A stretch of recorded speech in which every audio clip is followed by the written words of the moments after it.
Assalamualaikum student. So welcome to my channel. Now we discuss on the paid SEMrush keywords tool. So paid SEMrush keyword tool, what is the tool and how we do use in the SEMrush. SEMrush is the best tool for all the keyword searchings.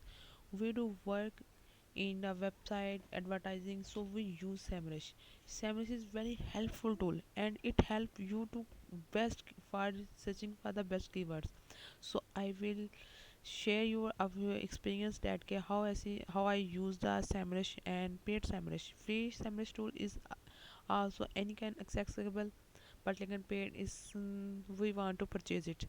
Now also we tell us the trick that we can use the SEMrush, how you will use it very easily.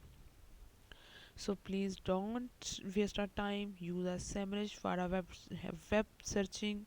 You if you want to make a web, then you rank, your website can be ranked if you searching a best keywords. So please look it and search the best keywords.